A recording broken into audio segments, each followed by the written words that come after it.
work at the Glass House Laundry? I was born there. Hello, welcome to Premier Scene. I'm Claire Bueno. Yes, it's that time of the year again. The BFI London Film Festival 2015 is upon us, and what a film to get the event started. It's Suffragette. The time is now. Part-time washer at 7. Full-time from when I was 12. What would the vote mean to you? This feels like a real collaborative project. That's right. I mean, we had the most fantastic team. Abby Morgan, the producers, Faye and Alison Owen, and I worked for 6 years to get this project off the ground. And then we attracted this really extraordinary cast who I couldn't have dreamed for. Was it because you're working with such actors that can give so many more layers? For you as a director, did you just let them go and let them bring something out in their characters? Yeah, and they all contributed an enormous amount to the process. I mean, Kerry Mulligan, who's at the centre of the film, inhabits the character so fully, and she's got a great barometer for what's truthful, and she brought huge authenticity to the project, and we did a lot of research and a lot of rehearsal. And then Helena Bonham Carter, has such a different quality and is so talented, and Anne-Marie Duff, and we had this fantastic ensemble of women, and Romola Garai, and then of course, the men, Brendan Gleeson and Ben Whishaw and Sam West, and then to have Meryl Streep play this small but very important role of Emmeline Pankhurst, this iconic leader of the movement, was fantastic for us. Correct me if I'm mistaken, have you combined fictional characters as well as people that really did exist? So how did that inform how the story kind of evolved, really? Yeah, what we did was we went into the research and we found these accounts of these working women, and their voices were so contemporary and the details of their lives were so shocking, and we created these composite characters. But we also do in the film have some real historical figures who are based on the real people, like Emily Pankhurst is one of them, Emily Wilding Davison and Lloyd George. Never underestimate the power we women have to define our own destinies. We have been left with no alternative. Defy this government. Vote for women! You must be honoured, really, to be a part of this project.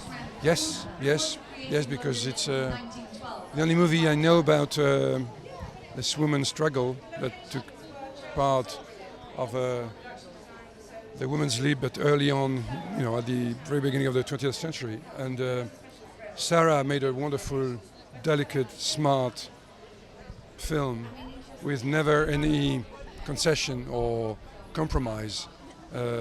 It's never, tear-jerking stupidly. It's very pure and very strong, and it's about the war that we must help women continue to fight. And were you given any directive from Sarah with the kind of emotional tone that she was hoping to get from the film?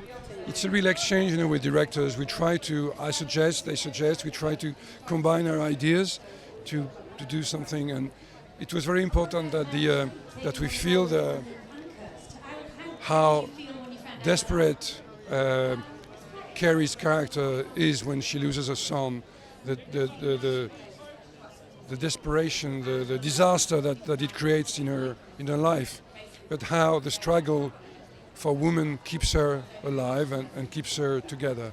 And the music kind of captures that with this war drum, relentless war drum. What I found with the music, there was such a subtlety to it. I think you were allowing the audience to really take the story in, weren't you? Yes, I would. I like to write scores which are a bit subtle. I don't like to write scores that overwhelm you. And I've been lucky to work with directors who don't like music or stories to be patronizing the audience. So we're trying to respect the audience. We shall cut into the heart of communications. My job is to enforce the law. It all means nothing to me. I've had no say in making the law. We have reached a state of anarchy we can no longer ignore. Punish those responsible in whatever way you can.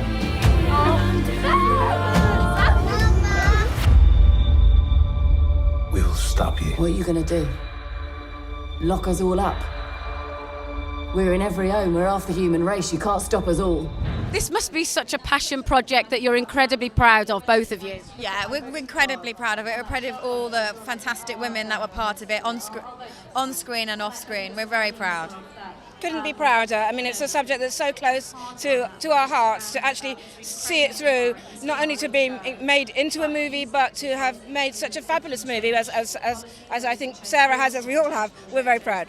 The other thing to also, I think, to be very proud of is the men are represented very sympathetically and unbiasedly. I think that was important to bring balance to the script and not just be about powerful women, isn't it? That's right. Well, we didn't want the men to be cartoons or just ciphers of the horrible men. We wanted to see their struggles as well and their battles, and Abby wrote very complex characters that we were able to get great actors to really own those characters and portray them. I was going to ask you about the characters actually, because the actors that you've got to play them could bring so much more colour and life to them, couldn't they?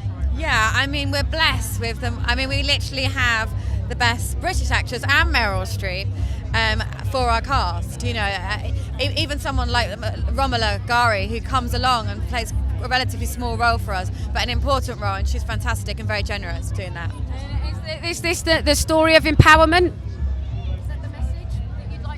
Yeah, absolutely. It's to remind everybody how recently women have got their rights and how fragile they still are and how hard fought they were, and that the fight has to go on. I'd say also the film is not only just about women, it's about the voiceless gaining a voice and feeling empowered and knowing they're worth something, and that's important.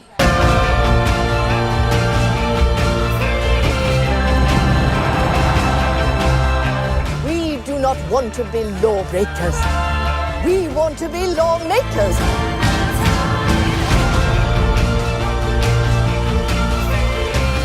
The only way is forward.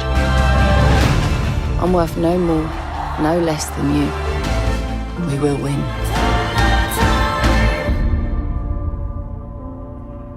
Never surrender. Never give up the fight.